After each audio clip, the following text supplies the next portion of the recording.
Welcome to Sensual Secrets, where we talk about how you can live in pleasure by embracing your feminine energy, finding and nurturing a deeply loving relationship, and growing into the best version of yourself. My name is Lieke Seles, and I will be your host, guiding you on this intimate journey of self-discovery. I hope you really enjoy, and please subscribe. It would mean so much to me.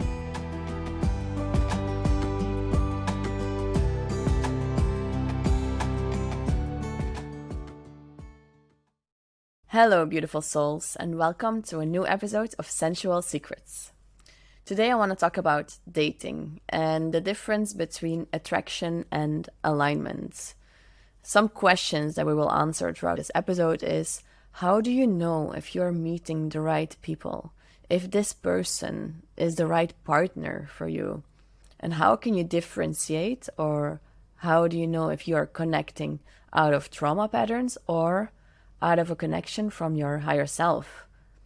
We'll dive deeper into the trauma bonding in another episode, but the main concept of trauma bonding is that we connect with or are attracted to romantic partners based on traumas that we've been through throughout our life, however big or small these might be, that we have experienced in relationships with others throughout our life. And it can be with romantic partners or with family members, like, for example, your parents while growing up. And so how can you prevent from stepping into something that isn't healthy for you or might even be toxic?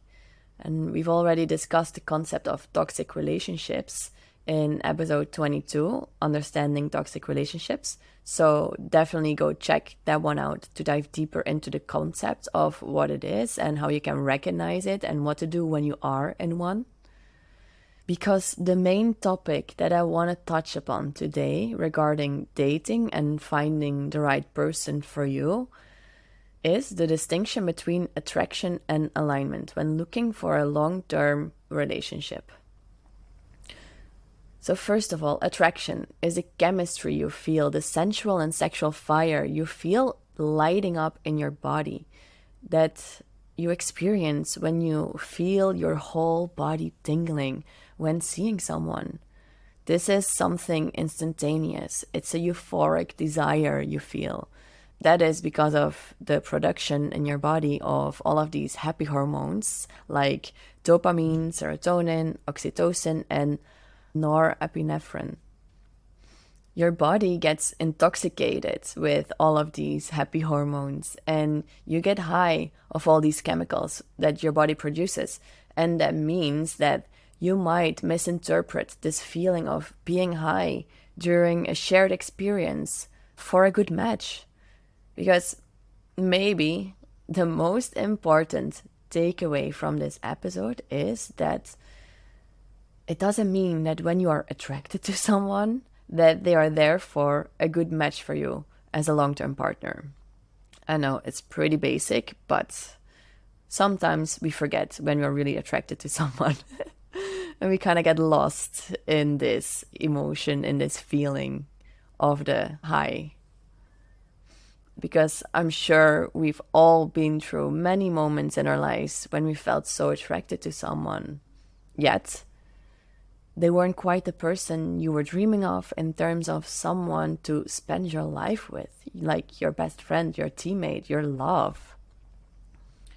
And so if you want to build a future with someone, you also need to be in alignment with them, to share the same values, have similar belief systems, and the same future vision of life, of what you want to do in your life and how you want to live your life.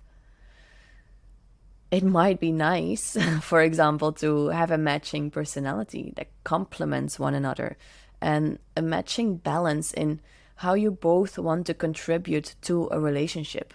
For example, in the aspect of the polarity in your relationship.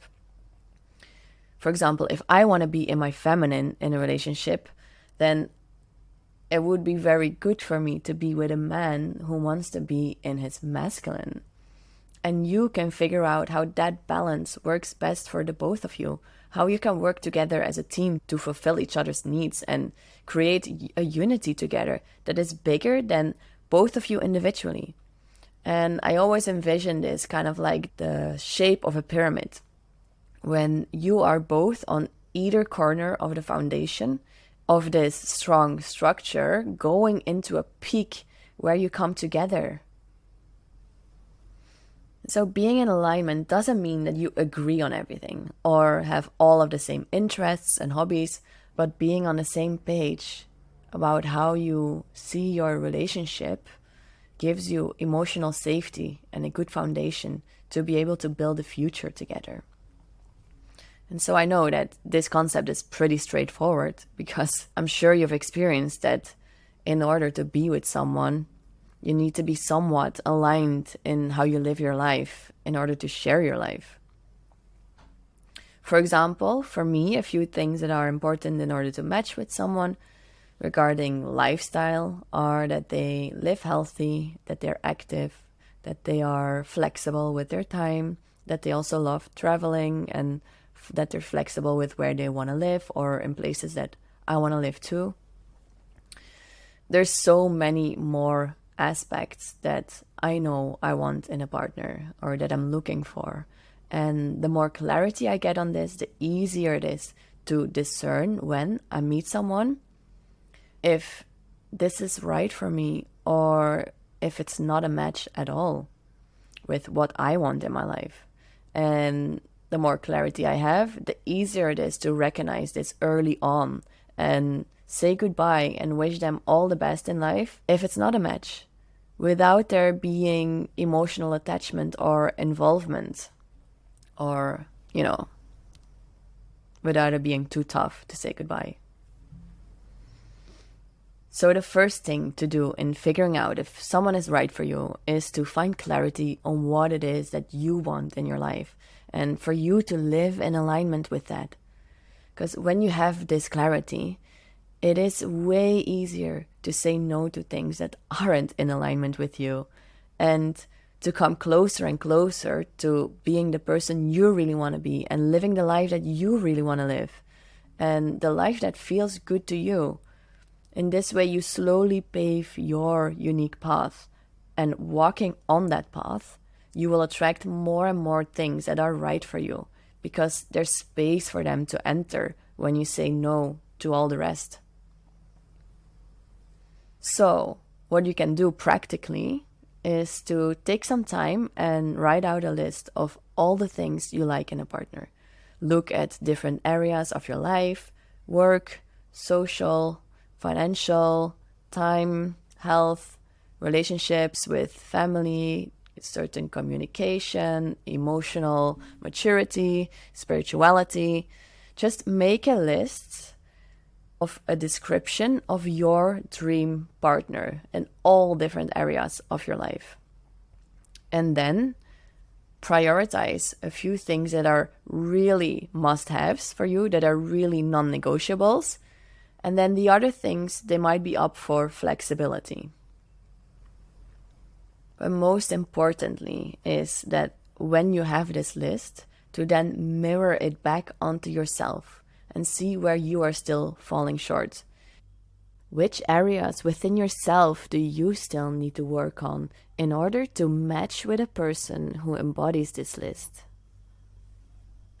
Take responsibility and do the inner work that's needed in order for you to be able to be a good partner to your dream mate. So know what your values are, what you want in life and in a relationship, and be the person living in alignment with that. So to come back to attraction versus alignment, when you feel attraction with people, but you're actually looking for a sustainable relationship, first figure out if there's also alignment before you get involved any further. And that brings me to discussing holding back from having sex or getting physically intimate with someone that you're attracted to. Because connecting with someone physically, once you do this, it's difficult to evaluate clearly if you're a good match, because there's so much more emotional attachment. You become more connected to this person. You've shared intimate moments, and there's been an intimate energy exchange, and the chemicals in your body produce a feeling of love for this person, even just by the oxytocin that's generated in your body through all of the physical contact.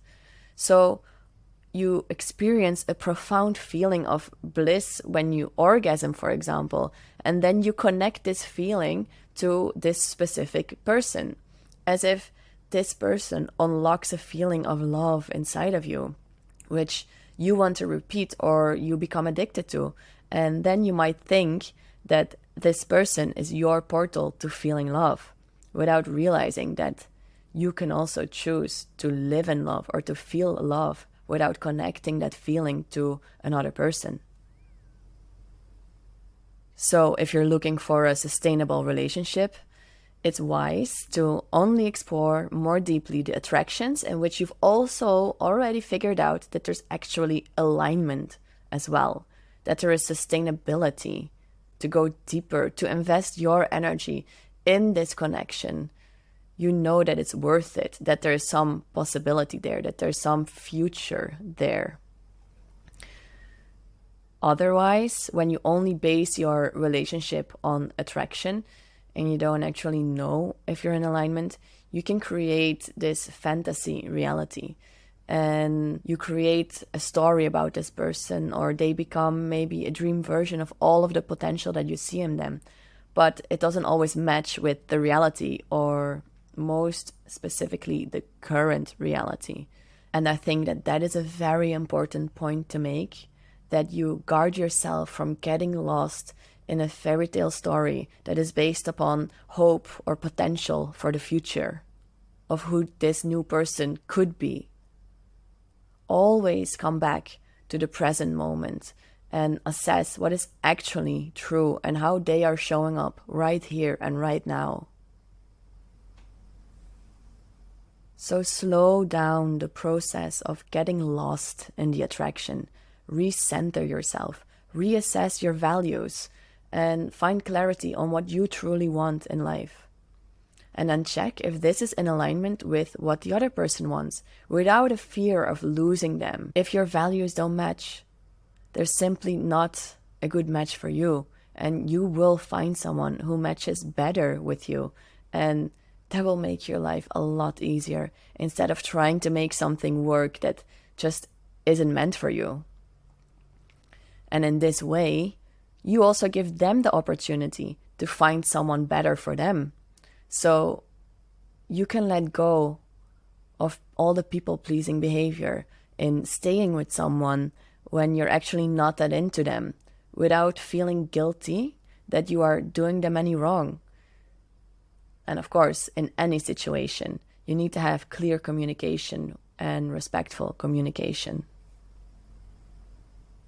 If you want a beautiful, long, sustainable relationship, it might be a good idea to end experiences of intense lust with people that you're not in alignment with, that you don't see a long-term future with. And if this enjoyment in sexual pleasure or sexual experiences is actually exactly what you're looking for right now, then that's amazing as well. Enjoy it. Just simply be aware of what it is that you want. Do you want just to have fun and pleasure, or do you want to have a long-term relationship? And make your choices accordingly. So how do you know if you're acting out of attraction or if you're actually in alignment with someone that you just met or someone that you are started dating? Which questions do you ask someone that you're interested in to figure out if you're actually in alignment? For example, in conversation with them, ask, what are your values? What is your vision for your future? Do you want to have a family? What are important characteristics you look for in people that you surround yourself with, like friends or a partner? What does your dream life look like? How do you like to spend your time? What is your relationship with family members? Like, for example, a really good question to ask when you're dating men is, what is your relationship with your mother? And the other way around, what is the relationship with your father? Because this is just one of the ways for you to figure out what their main relationship with the feminine and the masculine in their life has been like. And we'll probably go a bit deeper into this, figuring out if there's certain recurring patterns there in relationship to the feminine or the masculine when we discuss trauma bonding in the different episodes. I'm sure that you'll have beautiful inspiration and just take these questions as an example, but there's so many more things. Don't be scared to go deep into a conversation to figure out if this person might be right for you early on. Don't hold back, because otherwise you might waste time and energy and you might get too involved without actually being a good match for each other. And then, how can you recognize if you are lost in attraction? Ask yourself questions like this. Do you feel present lately? Or do you feel lost in daydreaming about that fairy tale story? Did you stop spending time with your friends or your family? Are you still practicing your hobbies, your self-care, your health routine? Basically, are you still living your individual life? And is this new connection an addition or a bonus to it? Or are you losing yourself in this connection and maybe neglecting certain aspects of your life that matter to you and keep you balanced and healthy? The last topic that I want to touch upon in this episode is that when you meet someone new, ask yourself, are you showing who you really are and what you really want in connecting deeper with them? Are you showing your true self? And can you connect even more with your authentic self and embody that also in this romantic connection? Are you able to be vulnerable and show your true self? Because the more you are true, the more you are your authentic self when meeting with them and you know what you want, the easier you will attract someone who is a match for you, the real you. Because there's no mask, there's no difference between what you show externally and who you are internally.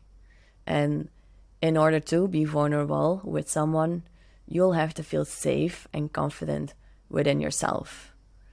And that might be a topic for another episode as well. And I'll leave it at that. Have a beautiful day.